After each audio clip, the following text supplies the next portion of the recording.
نحمده ونصلي على رسوله الکریم اما بعد۔ دل میں طوفانوں کے ٹولے اور نشوں میں انقلاب، دل میں طوفانوں کے ٹولے اور نشوں میں انقلاب، ہوش دشمن کے اڑا دیں گے ہمیں روکو نہ آج، خون اپنا دیں گے ہم اگر وطن مشکل میں ہے، خون اپنا دیں گے ہم اگر وطن مشکل میں ہے، سرفروشی کی تمنا اب ہمارے دل میں ہے۔ معزز سامعین کرام، مہمانان ذی وقار اور ہماری پردہ نشین ماں اور بہنیں، السلام علیکم ورحمۃ اللہ وبرکاتہ۔ آپ جانتے ہیں کہ میں ہمیشہ امید اور یقین کی بات کرتی ہوں اور یہی میرا طریقہ کار بھی ہے، لیکن آج 26 جنوری آزادی کے دن ہندوستان یہ کہہ رہا ہے، وہ میں سن رہی ہوں اور آپ سب کو سنانا چاہتی ہوں کہ ہندوستان ایک وقت سوچ رہا تھا کہ ایک وقت تھا سرفروشان اسلام نے مجھے بڑھانے کے لیے تن من دھن کو قربان کر دیا، انہوں نے آزادی کے چراغ اپنے خونی جگر سے جلائے، لاکھوں ماؤں نے اپنے بیٹوں کی قربانیاں دی، سینکڑوں بہنوں نے اپنی بھائیوں کی جانوں کے نذرانے پیش کیے، لیکن آج جناب صدر، میرا اور آپ کا ہندوستان،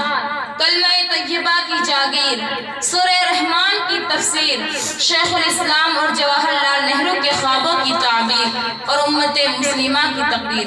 آج پکار پکار کر کیا کہہ رہا ہے؟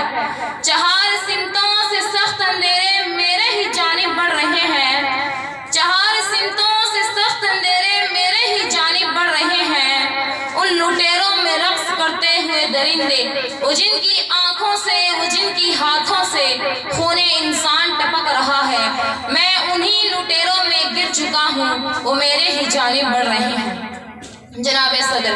میرا سوال ہے کہ یہ وطن اس لیے حاصل کیا گیا تھا کہ ظالم حکمراں رشوت خور بن جائے؟ کیا یہ چوک چوراہے اور صحرائے اس لیے بنے تھے کہ اس دیش کے عوام ان پر سسک کر مرے؟ کیا لاکھوں جانوں کے نذرانے اس لیے پیش کیے گئے تھے کہ ہر طرف غارت گیر انسانوں کی تذلیل ہو اور بے گناہوں کا خون بہے؟ کیا یہ پاسبان وطن اس لیے بنے تھے کہ جلاد بن جائے اور مظلوم کیا ہے عدالتوں سے ٹکرا ٹکرا کر واپس آ جائے؟ کیا دھرتی پر اناج اس لیے اگا تھا کہ غریب کے منہ سے نوالا چھین لیا جائے؟ کیا ہزارہ ریاستیں اس لیے حاصل کی گئی تھی کہ ذہنیت والوں کے ہاتھ میں ملک کا نظام رہے؟ کیا یہ چمن اس لیے سینچا گیا تھا کہ غیر ملک کی جاہلیت، ٹول اور ٹیکس، بم دھماکوں کی دڑدڑاہٹ اور پچھم فولاد ہو؟ نہیں نہیں، ہم خاموش کیوں؟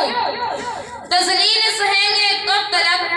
تذلیل سہیں گے کب تلک، کیوں جینا یہاں آسان نہیں، جو خواب تھا لاکھوں آنکھوں کا یہ وہ تو ہندوستان نہیں، ظلم پر ظلم، جبر پر جبر، اور یہ خاموشی، کیسی خاموشی جو ان حملوں میں معصوم بچوں کو موت کی نیند سلا دیا گیا، ہم خاموش رہے، کودرا کانڈ میں خون کے چھینٹے بلوں پر دوڑتے رہے، ہم خاموش رہے، کشمیری ماں بہنوں کی عصمت دری، ہم خاموش رہے، مظفر نگر میں بے قصور مسلمانوں کو دربدر کر دیا، ہم خاموش رہے۔ دیش دروہی کو یہ ہندوستان بھی کہتے ہیں، دیش دروہی کو یہ ہندوستان بھی کہتے ہیں، مسلمہ ہے وفا کو حاصل ایمان بھی کہتے ہیں، مگر غیرت نہ جانے کیا ہوئی اہل قیادت کی، مگر غیرت نہ جانے کیا ہوئی اہل قیادت کی، وطن کو لوٹتے بھی ہیں، وطن کو ماں بھی کہتے ہیں۔ جناب صدر، نہ جانے یہ خاموشی کب ٹوٹے گی، میرا خون، میرے لوگوں کا خون اتنا سستا کیوں، میری دھرتی کے خون دھکیل کب تلک، اپنی زخمی جان کو جھنجھلاؤں کب تلک بہتا رہے گا بے گناہوں کا لہو، جس قدر خاموش ہے عالم بے رنگ و بو۔ لوگوں، ظلم کے خلاف جتنی ہی دیر سے اٹھو گے اتنی ہی زیادہ قربانیاں دینی پڑے گی، ظلم پر خاموش رہنا، ظلم سہنا، تحقیق کے ظالم کی مدد کرنا ہے۔ فنا فی اللہ کی سرزمین ہند میں ذہنیت کا راج ہے، جسے مرنا نہیں آتا اسے جینا نہیں آتا۔ میں ان ظالموں سے کہنا چاہتی ہوں کہ میری قلم کی نوک تیرے ظلموں سے جھک جائے، یہ ہو نہیں سکتا، میری پیشانی پر تیری سطح کا خوف آ جائے، یہ ہو نہیں سکتا، اپنا مالک تو اللہ ہے تو ڈر کس کا، تو ہمیں مٹا دے، یہ ہو نہیں سکتا، ہماری سینوں کی موجوں نے سمندر میں غوطے لگائے ہیں، تجھ جیسے جابر سے ڈر جائیں،